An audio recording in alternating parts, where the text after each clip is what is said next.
My dad got me into running when I was in junior high. Shoes, clothing, everything was a lot different back then. Even maybe the junior high kits that we all used to wear, it was always cotton, heavy stuff.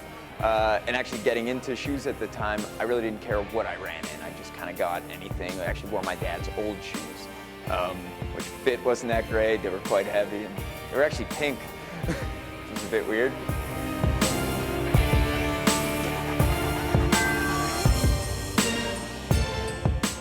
Running, if you know, running in like the 70s had like the big running boom. It was super duper popular. Everybody was doing it.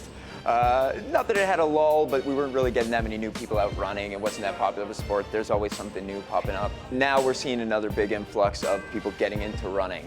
The cool thing about it is with things like the Spartan Race, the Mud Hero, Tough Mudder, or even relay races like the K100, the Bamfecket, and things like that. A lot more people are starting to run or getting into it in some capacity, even if you're just out there cheering.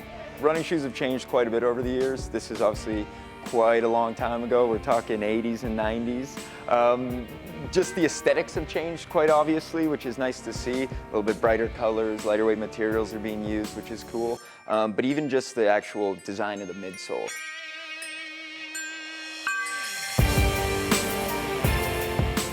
I think it's definitely a little bit more cost effective too. You can get outside, you can do it for free.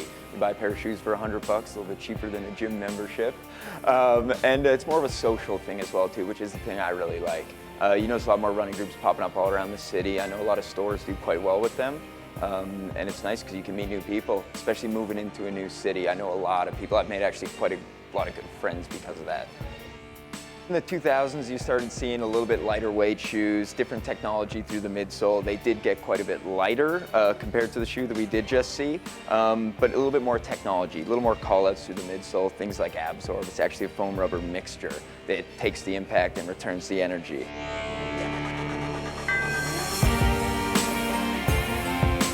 We have awesome running pathways everywhere, probably the most extensive running pathway in the entire country. With the weather though, it makes it a little bit different. You get to train under different conditions. High altitude actually means that if you're training here and you want to go run a race in Vancouver or something like that, your body's going to be better equipped to do it because you're used to training at a high altitude.